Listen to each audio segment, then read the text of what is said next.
Hey, hey, hey, happy day. Keep your shirt on, Mulan. Mulan, I forgot my granddaughter's Disney dolls, Disney princesses, lots of Disney princesses. And Mulan, she was playing with it by my video area yesterday. So Mulan is here, and Mulan and on rhyme. So keep your shirt on, Mulan. Thinking about, because I did my Supersize Your Business and my live, Facebook Live on keeping your shirt on today.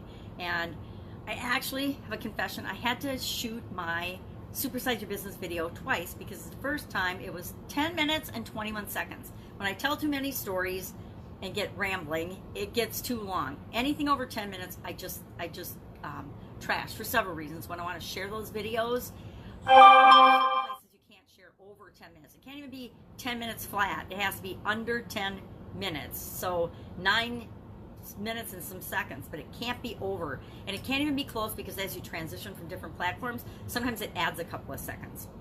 So I saw that 10:21, and about a week ago, I think last week, I did one that was 10:21, and I tried to crop it on Facebook and do stuff, and it just ended up being a mess. So I decided just to reshoot it. It was 7 minutes and something the second time. It's always better and more clear and more concise, and I throw out a bunch of stories and a bunch of nonsense the second time I do it. But it's live, so I like to just knock them out. So I had to do it twice today because I didn't want to try to figure out how to crop and edit. Confession right here, I do not know how to edit or crop or do anything with video. That's why I do everything live. And you know, live is what you see is what you get. And is it sometimes ugly someday? I think during that video, my granddaughter woke up, she's having a sleepover, and yelled, "Grandma," in it anyway, so it was fine that I had to redo it. Generally, I don't like to redo it because I don't have time to redo videos. Early on when I started doing videos, my very first one, I was doing like 3 or 4 takes of it, and by the fourth or third one, I was like, no, stop.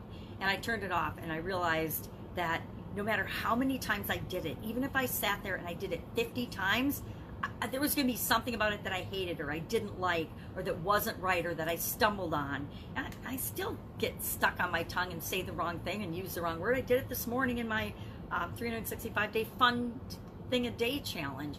I tripped over some phrase or some saying.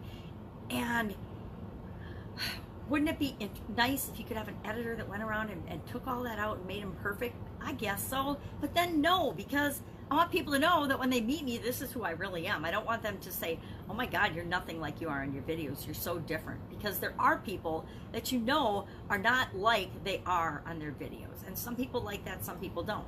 What type of people like that?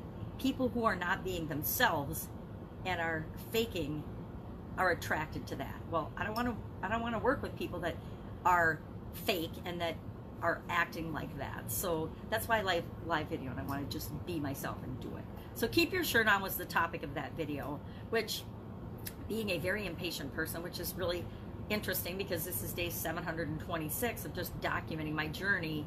You know, I think and thought and believed that when I decided I was going to go online and join the online world, it would be like the offline world, and it would just click, and then wham, bam, thank you, ma'am, success would befall me, and everything would fall into place. Well, everything is falling into place in its own divine timing, which isn't necessarily what I think the divine timing should be, but it is. I needed to go through all of the crap and all the challenges and all the struggles that I've gone through in order to earn and be capable of handling what it is that I'm going to create and that I'm creating. And that's sometimes hard to swallow, but you know, and I think about the mistakes I've made, you know, the whole not really shiny object syndrome, but thinking I had to learn everything myself, thinking I had to do everything myself. I'm not the only one that falls into that trap, and I see people coming online behind me falling into the exact same trap. I'm a huge ClickFunnels fan, but one of the best things I ever did was do ClickFunnels and become a ClickFunnels certified partner. One of the worst things I ever did was dive so deeply into that it distracted me, and I kept thinking I had to learn one more thing. And I spent like a year and a half or more doing that, and I still get attracted to some of those things, but I'm now a lot more focused. Anything challenge related, now I'm focused and attracted to. I participate in and watch a lot of people's challenges. One Funnel Away is coming up again February 10th. I'll probably lead a group through that. And I've decided I'm going to do my Live Thrive Challenge either starting the 3rd. I wrote the 3rd on my calendar this morning, but either the 3rd or the 10th. I'll have to look at my calendar and see how that's going to work out in fall. And if I have time to set everything up, to get the program in place, to get all of the components in place. And as far as doing the challenge, that's not a problem. I could do that starting Monday. But I want to do a better job this time letting people know it's coming and letting them know and inviting them to participate and what to expect and who it's actually for, being really targeted and really honed in on who it's for and who the group is going to be for going forward. In the past, it's just been a general, I'm going to do it, I've already decided, I'm going to do it on my Thrive Challenge page and in my Thrive Challenge group. And I'm thinking I'm going to call it the Live Thrive Challenge because it's going to be live. It's going to be about how to create a challenge that can help you to thrive or achieve anything you want in your life, and particularly in your business, but how to bring other people along with you. So even if it's just a personal challenge, how to bring people along with you to support you and hold you accountable and to have fun with it. A gentleman that I'm in a group with just did a 48-hour fasting challenge. He ended up doing 66 hours, which I'm like, more power to him. I think I did about, I don't know, I'd have to figure it out. I did 48 to noon, so 10 to noon is what? 14 and 48, whatever 14 and 48 is, that's how many hours I did. Look at me adding 52. So I did 52 hours, and I thought that was enough. That can't be right.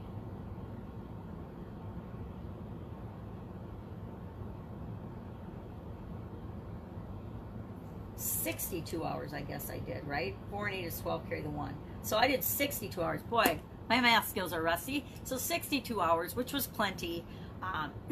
And yesterday, it was interesting because when I did decide I was going to eat something, the first thing I went for was protein, right? It's the first thing I went for, which is interesting because according to my blood type, I'm not a protein. Now I need protein, but not meat. So I didn't eat meat. I ate protein powder and peanut butter. I know, or not, that wasn't peanut butter. It was a bunch of different nut butters mixed together because I love that just as like a snack. And so that was how I broke my 62-hour fast. So I do other people's challenges, things like that. That one just came up at, well, now my current challenge right now is selling my house. It's selling my, the house that my ex-husband and I built that was our family home. We got divorced, so I guess ex-husband means divorce. Selling that. That is my challenge for the next probably a week or two. I'm going to really focus on helping out with that.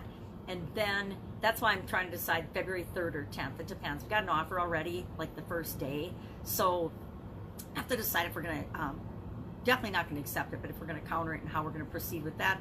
And we've got 2 showings today. We had 2 yesterday. Had another one.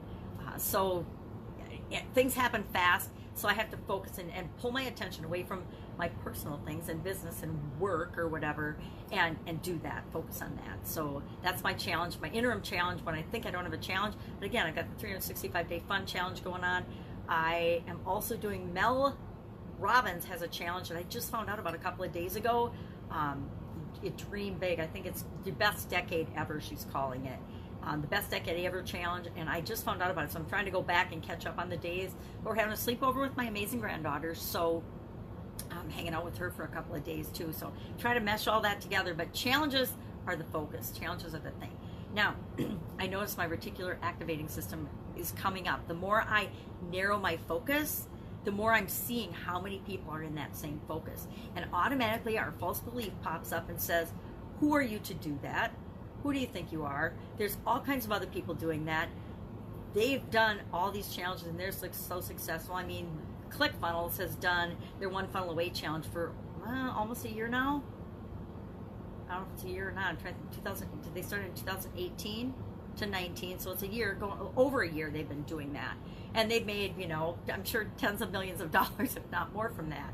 I don't know if they've got to they haven't probably gotten to the $100 million mark, but they've done for sure tens of millions of dollars on that challenge alone. So I'll see that and I'll try to compare myself to that, which is a major guffaw and not the thing to do, right? We never compare ourselves to others. We certainly don't compare ourselves to a machine that is the industry leader in a big, almost, well, I guess they sell billions of dollars go through them every year, but hundreds of millions of dollars a year they do in revenue. We don't compare our little selves to that. Not at least when we start. And we might aspire to something amazing like that, but we don't compare ourselves to them or anybody else when we start. Why? For a lot of reasons. Number one, we all come to things from different levels of experience, different perspectives, different challenges, different opportunities. And so comparing ourselves to anyone else on the planet sets ourselves up for failure, because we're not like anyone else on the planet, and they're not like us. The thing to remember is no one else is like us either. So want to stop doing that, but our reticular activating system kicks in, and we start to notice everybody that's doing anything even remotely like we want to do, we think we want to do. So say you want to write a book. All of a sudden you notice that there's a gazillion authors. Guess what? There have always been a gazillion authors. You just didn't notice until you decided you were going to write a book. And guess what? You can write a book, and millions of other people can write a book, and they're still going to all get read, right? So we have to stop comparing ourselves to others and just do what it is that we feel compelled or inspired to do and to create. Fun day 17 today for the 365-day fun challenge. I think it's like day 327 of doing idioms, doing an idiom a day. I do a live video about an idiom every day just to get my voice rolling and to think about the topic. And then I go into my Supersize Your Business group and I share that idiom. Is sharing an idiom kind of idiotic? I'm sure some people think it is, but for me, it's about attracting the people that are open-minded enough and wanting to learn and understand what things mean and how they might be able to apply them to what it is that they're trying to create in their business and in their life. I want to work with open-minded, fun people that can look at the ordinary things and make them extraordinary. And so looking at something as interesting as an idiom, a lot of people have like a word of the year or a word of the day or a word of the week. But to me, a word, and it's true of an individual word, but it's even more true of idioms. They're all subject to our own personal interpretation. Again, based on our past experiences, based on our thoughts and feelings and beliefs about that particular word and what it means to us. Every word, everything we say and do is always filtered through our own personal reality, our way of looking at the world, and each of us do that slightly differently. Well, with words, it's one way, but when you put words together that don't necessarily mean what they mean individually, and you put them together in a phrase and they mean something totally different, that just takes it to a whole new level. I think it's a fun way of looking at it. So that's why I've been doing it. Could I be doing the same thing everybody else does? Hey, this is my system. I'm sharing you little pieces of my system every day, and I'm really getting you a sale pitch at the end of each one. Yeah, I could be doing that, but I don't want to, especially when I appear live every single day. I think that would be so irritating. And I have friends that do that. They pretty much pitch every single day. They add a little piece of value or a couple of sentences, and then they pitch. They add a couple of paragraphs, and then they pitch. Every single day, more than once a day, many of them. And are they successful? Yes. Are they attracting the type of people I want to work with? No, absolutely not. And that's okay. So, because we're all different, right? We all march to the beat of our own little drummer. We all do what we're going to do. We all create in the timing that's right for us. So that's part of why I do that. I don't know if I've ever explained why I picked that and why I do it. Part of why I picked it is I knew I was publishing every day, and I wanted to continue publishing every day, even though I was going through a big move and a big transition. And a big move and a big transition that I thought would last like 2 months has stretched out. We're just now selling our house. So it's been 6 months just on the project and the rehab. And it's because my ex-husband got tired and didn't work on it for a couple of months, basically. I mean, he wouldn't tell you that, but I'm telling you that's what happened. And I got sick. I was sick for a whole month, pretty much in there. Still showed up on video, but I was sick for like a month. I think I missed Christmas Day, honestly. I think I missed 2 days in this 726 day daily thing. I've missed 2 days. And then 5 days I did on the ship, and I don't know that I ever published those because my Libsyn account was full anyway, so I didn't think I needed to really publish those as podcasts. I've got them available on my phone. If anybody's curious what I did on my cruise, I did do a video every day for documenting my journey. Actually, it was really an interesting journey for me personally because I hadn't been on a cruise for 10 years. The last time or 9 years. The last time I was on a cruise was in 2010, and I was following my sudden cardiac arrest. I had a sudden cardiac arrest on August 7th. No, I didn't. On September 7th. On September 7th, 2010, I had a sudden cardiac arrest and died. And so I was in a coma and chilled and everything and went through cardiac rehab. And I did really well. I went through cardiac rehab and I really pushed myself so that I could go on this cruise, because I had already booked the gym boat and I wasn't going to miss it.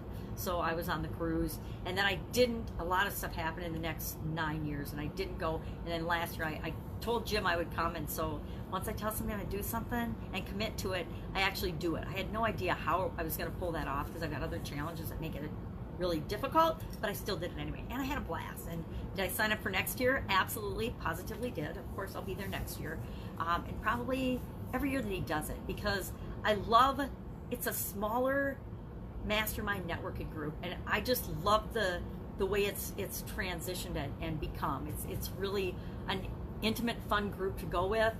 It's fun to travel and go see new places with people that are also on the same wavelength as you with respect to what they're trying to create in the world and what they want to do and the impact that they want to have. So it's really fun to travel with people like that. What else? That's all I've got. I'm going to sign off. I got my amazing 4-year-old granddaughter and her little puppy here overnight. So I'm going to go and finish this up so that I can play with them and have an amazing day. I wish you an amazing day. If I can help you in any way, shape, or form to grow or build your business, especially if I can help you with challenges, because that's going to be my focus this year. I just said it out loud. My focus this year is on challenges. And I've got a couple of big plans and big ideas around that. So watch for that in the very near future. Have an awesome day, and I will, of course, be with you tomorrow. Bye.